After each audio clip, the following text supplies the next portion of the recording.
नमस्कार। विमर्श के आज के अंक में आपका स्वागत है। सबसे पहले आपसे एक रिक्वेस्ट या आप समझ लीजिए अपील करना चाहूंगा। आप मेरे वीडियो को देखते हैं तो उसे लाइक भी कीजिए, उसे सब्सक्राइब कीजिए, क्योंकि उससे मुझे एक ताकत मिलती है अगला वीडियो को बनाने की, रिसर्च करने की और नया नया सब्जेक्ट आप तक पहुंचाने की। राजनीति में शतरंज का वो खेल है जिसमें मोहरे सामने दिखाई देते हैं लेकिन असली चाल अक्सर पर्दे के पीछे चली जाती है। इस खेल में राजा अपनी जगह बचाने के लिए चलता है, वजीर सत्ता का रास्ता खोलता है, घोड़ा अचानक दिशा बदलता है और प्यादे सबसे आगे भेजे जाते हैं। लेकिन इस पूरे खेल में एक चीज सबसे पीछे छूट जाती है, नैतिकता। और आज भारतीय राजनीति की सबसे बड़ी कहानी शायद यही है। सत्ता की इस शतरंजी बिसात पर नैतिकता का मोहरा लगातार कमजोर होता जा रहा है। सरकार राजनीति से चलती है, नैतिकता से नहीं। चाहे सत्ता पक्ष हो या विपक्ष हो, राजनीति में या राजनीति से आप नैतिकता की उम्मीद ना करें। चाहे तो आप आजकल की राजनीति का माहौल देख लीजिए, देश का या राज्यों का राजनीति देख लीजिए, नैतिकता कहीं नहीं है, सच्चाई कहीं नहीं है।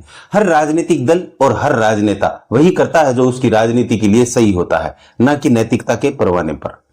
और यही बात समझना जरूरी है। राजनीति में हर चाल का एक उद्देश्य होता है। सवाल यह नहीं होता है कि चाल नैतिक है या अनैतिक, सवाल यह होता है कि उससे वोट कितना मिलेगा, विपक्ष कितना कमजोर होगा, सरकार कितनी मजबूत होगी और चुनावी बिसात पर अगली चाल किसके हाथ में जाएगी। लेकिन दिक्कत तब शुरू होती है जब कोई खिलाड़ी अपनी चाल को इतना सही मान लेता है कि उसे यह दिखाई ही नहीं देता कि जिस खाने पर वह अपना मोहरा रख रहा है वहां उसके अपने राजा के लिए खतरा पैदा हो रहा है। अब बात राहुल गांधी की करें, वो छात्रों को उद्वेलित कर रहे हैं, मनुस्मृति पर बोल रहे हैं, हिंदू महिलाओं पर बोल रहे हैं। क्या ये नैतिक रूप से सही है? बिल्कुल नहीं। लेकिन राजनीतिक रूप से उन्हें लगता है कि सही है, लेकिन मुझे ऐसा लगता है कि वो राजनीतिक रूप से भी गलत है।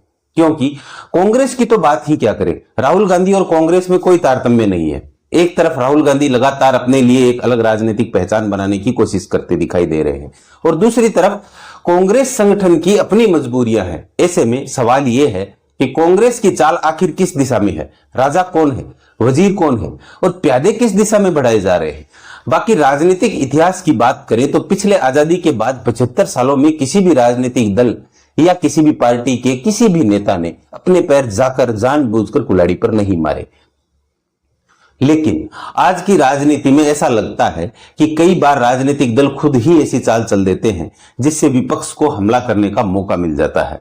राजनीति में गलती केवल हार नहीं होती, कई बार गलत मुद्दे को चुन लेना भी आत्मघाती चाल बन जाता है। आप मनुस्मृति की बात करते हैं, हालांकि हिंदू समाज में 1% लोग भी ऐसे नहीं हैं जिन्होंने मनुस्मृति पढ़ी होगी या देखी भी होगी। लेकिन जब आप हिंदू ग्रंथों की बात करते हैं और हिंदू ग्रंथ के बहाने जब आप हिंदू महिलाओं के रेस्ट्रिक्शन की बात करते हैं तो उसी वक्त आप केवल हिंदू धर्म की बात करते हैं, बाकी सारे धर्मों को छोड़ देते हैं। जबकि सारी दुनिया जानती है कि महिलाओं पर सबसे ज्यादा रेस्ट्रिक्शन कौन से धर्म में है। तब आप अपना पैर राजनीतिक कुल्हाड़ी पर मार रहे होते हैं। यहां राजनीति की सबसे दिलचस्प शतरंजी चाल दिखाई देती है। जिस वोट बैंक को साधने के लिए कोई बयान दिया जाता है वही बयान दूसरे खेमे में ध्रुवीकरण पैदा कर सकता है। यानी आप एक खाने में अपना प्यादा बचाने के लिए चलते हैं और अनजाने में सामने वाले खिलाड़ी के लिए दूसरा रास्ता खोल देते हैं। माइनॉरिटी वोटों के लिए राहुल गांधी ने हिंदू धर्म ग्रंथों और हिंदू महिलाओं की बंदिश की बात की, लेकिन उन्होंने अनजाने में ही हिंदू ध्रुवीकरण कर दिया। और विपक्ष, चाहे आप उद्धव ठाकरे की बात करें, महाराष्ट्र में विपक्ष की बात करें या यूपी में विपक्ष की बात करें, नैतिकता कहीं नहीं है। सब अपनी तरफ से अपनी अपनी राजनीति खेल रहे हैं। यह भारतीय राजनीति का सबसे बड़ा विरोधाभास है। हर दल दूसरे दल से नैतिकता की उम्मीद करता है, लेकिन अपने राजनीतिक हित के साथ वही नैतिकता सबसे पहले गिरवी रख देता है। जब विपक्ष सत्ता में होता है तो वह सरकार से नैतिकता की मांग करता है और जब वही विपक्ष सत्ता से बाहर होता है तो अपने राजनीतिक आंदोलन को नैतिक अधिकार का नाम देता है। दूसरी तरफ सत्ता पक्ष विपक्ष की हर चाल को राजनीति बताता है, लेकिन खुद जो चाल चलता है उसे शासन और राष्ट्रहित का नाम देता है। यानी दोनों तरफ खिलाड़ी वही हैं, बस रंग अलग है। अब इसी संदर्भ में अगर सत्ता पक्ष की बात करें तो देश में आंदोलन हो रहे हैं, गलत या सही मैं मुद्दों पर नहीं जाना चाहता, लेकिन अगर बात सरकार के स्तर की करें तो सरकार यहां पर राजनीति कर रही है। सरकार चाहे तो 1 मिनट में पूरे देश का माहौल शांत हो सकता है, चाहे बातचीत के जरिए हो या कानून की कार्रवाई से।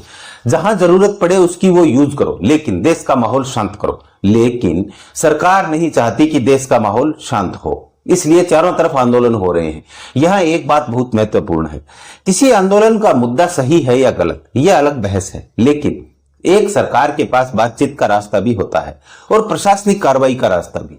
अगर सरकार किसी मुद्दे को लंबा खींचने देती है तो उसके पीछे सिर्फ प्रशासनिक कमजोरी है या कोई राजनीतिक गणित भी है, यह सवाल पूछना जरूरी हो जाता है। क्योंकि सत्ता के पास सिर्फ कानून नहीं होता, सत्ता के पास संवाद की ताकत भी होती है। सरकार चाहे तो आंदोलनकारी को बातचीत की मेज पर बुला सकती है, उनकी मांगों को सुन सकती है, जहां मांग सही हो वहां समाधान कर सकती है और जहां गलत हो वहां स्पष्ट जवाब दे सकती है। लेकिन जब आंदोलन चलता रहता है, विपक्ष उसे राजनीतिक हथियार बनाता रहता है और सरकार उसे अपने राजनीतिक हिसाब से इस्तेमाल होने देती है, तब सवाल केवल आंदोलन का नहीं रहता। सवाल यह बन जाता है कि इस बिसात पर किसका फायदा हो रहा है। इन्हीं आंदोलनों के बीच में पंजाब की राजनीति पर सब राजनीति खामोश है। इसकी वजह है शायद इसी पूरे देश में जहां एक तरफ कोलाहल मचा है, आंदोलन की बाढ़ आई हुई है, वही सत्ता पक्ष पंजाब में शायद कोई बड़ा राजनीतिक खेल खेलने की कोशिश कर रहा है। इसलिए पूरे आंदोलन को होने दिया जा रहा है और उसी खेल से शायद पंजाब की सरकार यानी आम आदमी पार्टी और केजरीवाल परिचित है। इसीलिए वो भी चुप है, क्योंकि उनके पास इस खेल की कोई काट नहीं है। अब यहां शतरंज की बिसात को थोड़ा ध्यान से देखिए। पंजाब एक ऐसा राज्य है जहां राजनीतिक समीकरण हमेशा राष्ट्रीय राजनीति से अलग रंग दिखाते हैं। आम आदमी पार्टी सत्ता में है, विपक्ष अपनी जमीन तलाश रहा है और आने वाले चुनावों की तैयारी धीरे धीरे तेज हो रही है। यूपी में जिस वक्त चुनाव है उसी वक्त पंजाब में चुनाव है, लेकिन पंजाब पर पूरे राजनीतिक जगत में खामोशी चुपचाप कर रही है कि पंजाब के लिए सरकार कुछ विशेष कर रही है। और यही खामोशी कई सवाल पैदा करती है, क्योंकि राजनीति में शोर जितना महत्वपूर्ण होता है, कई बार खामोशी उससे भी ज्यादा महत्वपूर्ण होती है।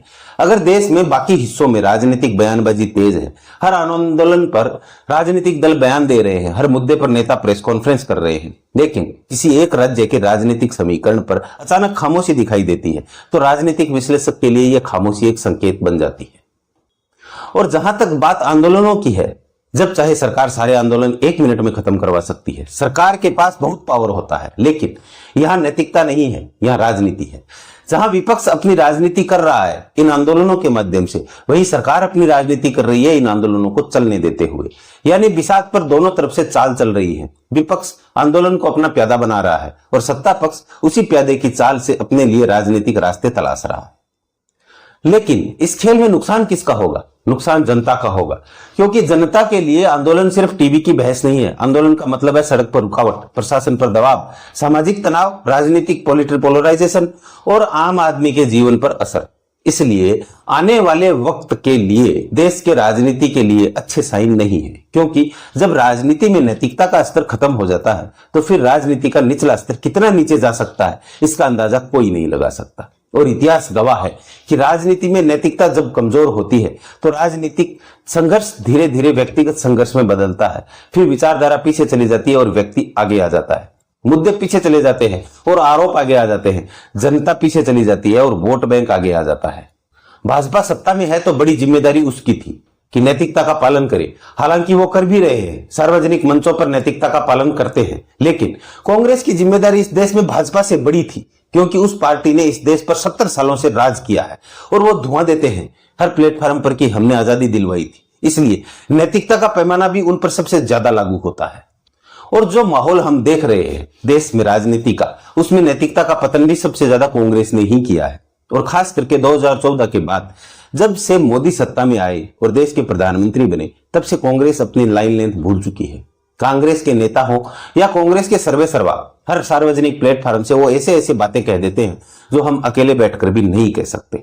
ये नैतिकता का पतन भारतीय राजनीति के लिए अच्छे संकेत नहीं है। लेकिन यहां एक सवाल भाजपा से भी पूछा जाना चाहिए। सत्ता में बैठना केवल चुनाव जीतने का पुरस्कार नहीं है, सत्ता में बैठना जिम्मेदारी भी है। विपक्ष चाहे जितना गलत हो, सरकार से अपेक्षा हमेशा ज्यादा होती है, क्योंकि सरकार के पास संस्थाएं हैं, प्रशासन है, कानून है और निर्णय लेने की शक्ति है।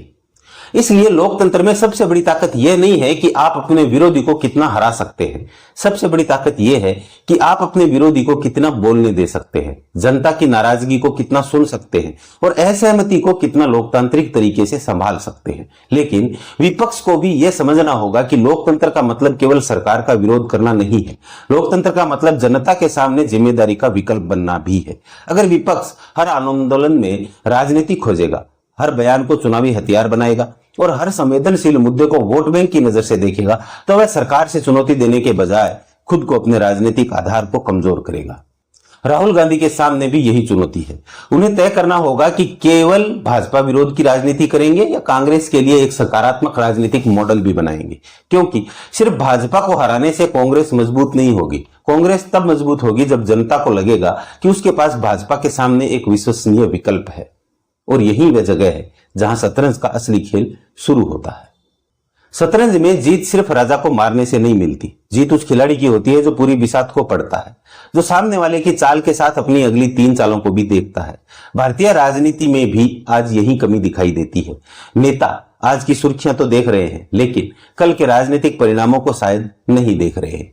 एक बयान आज वायरल हो सकता है, लेकिन वही बयान कल वोट में बदल जाए यह जरूरी नहीं। एक आंदोलन आज भीड़ जुटा सकता है, लेकिन वही आंदोलन अगले चुनाव में राजनीतिक लाभ दिला दे यह भी जरूरी नहीं। राजनीति में सबसे खतरनाक चाल वह होती है जो तत्काल जीत दिखाई दे, लेकिन लंबे समय में हार का रास्ता खोल दे। आने वाले वक्त में हम इसमें और ज्यादा गिरावट देख सकते हैं, और अगर ऐसा हुआ तो सवाल सिर्फ कांग्रेस का नहीं होगा, सिर्फ भाजपा का नहीं होगा, सिर्फ आम आदमी पार्टी का नहीं होगा, सवाल पूरे भारतीय लोकतंत्र का होगा। क्योंकि लोकतंत्र में सत्ता बदलती रहती है। आज भाजपा सत्ता में है, कल कोई और हो सकता है। आज कांग्रेस विपक्ष में है, कल वह सत्ता में आ सकती है। लेकिन आज आम आदमी पार्टी किसी राज्य में सत्ता में है, कल उसकी स्थिति बदल सकती है। लेकिन अगर राजनीतिक संस्कृति की ऐसी बन गई जिसमें हर दल सिर्फ अपने फायदे के लिए हर सीमा पार करने को तैयार हो, तो सत्ता बदलने से राजनीति की समस्या खत्म नहीं होगी। फिर हर नया खिलाड़ी उसी पुरानी बिसात पर वही पुरानी चाल चलेगा। इसलिए आज जरूरत सिर्फ सरकार से सवाल पूछने की नहीं है, जरूरत विपक्ष से भी सवाल पूछने की है, जरूरत राजनीतिक दलों से सवाल पूछने की है, और सबसे ज्यादा जरूरत है जनता के सवाल पूछने की। क्योंकि लोकतंत्र में अंतिम राजा कोई राजनीतिक दल नहीं होता, अंतिम राजा जनता होती है। और जनता जब अपनी चाल चलती है तो सबसे ताकतवर वजीर भी एक झटके में बिसात से बाहर हो सकता है। यही भारतीय राजनीति का सबसे बड़ा सच है। राजनीति में नैतिकता कमजोर हो सकती है। नेता अपनी सुविधा के अनुसार बयान बदल सकते हैं, पार्टियां अपने हित के अनुसार गठबंधन बदल सकती हैं, सरकारें अपने राजनीतिक लाभ के लिए अनुसार मुद्दों को प्राथमिकता दे सकती हैं, और विपक्ष सत्ता के खिलाफ हर मुद्दे को हथियार बना सकता है। लेकिन जनता सब देख रही है। और लोकतंत्र की सबसे बड़ी खूबसूरती यही है कि जनता चुप जरूर रह सकती है, लेकिन भूलती नहीं है। इसलिए आज भारतीय राजनीति की बिसात पर सबसे बड़ा सवाल यह नहीं है कि अगली चाल राहुल गांधी चलेंगे या मोदी। सवाल यह है कि अगली चाल किसके फायदे में जाएगी और किसकी चाल उसी के खिलाफ उलट जाएगी। क्योंकि शतरंज में राजा को खतरा हमेशा सामने से नहीं आता, कई बार खतरा उस मोहरे से आता है जिसे खिलाड़ी खुद अपनी रणनीति के तहत आगे बढ़ाता है। और भारतीय राजनीति में भी शायद यही हो रहा है। विपक्ष अपनी चाल चल रहा है, सरकार अपनी चाल चल रही है, क्षेत्रीय दल अपनी चाल चल रहे हैं, और जनता इस पूरी बिसात को देख रही है। अब देखना सिर्फ इतना है कि इस राजनीतिक शतरंज में कौन किसको मात देता है। लेकिन उससे भी बड़ा सवाल यह है कि जब खेल खत्म होगा तब क्या हमारे पास लोकतंत्र बचेगा या सिर्फ राजनीति बचेगी। क्योंकि अगर राजनीति बची और नैतिकता पूरी तरह खत्म हो गई तो अगली बाजी में मोहरे भले बदल जाएं, लेकिन खेल पहले से ज्यादा खतरनाक होगा। आज के राजनीतिक विश्लेषण में इतना ही। कल मिलते हैं एक नए वीडियो के साथ, एक नए विश्लेषण में। तब तक के लिए जय हिंद।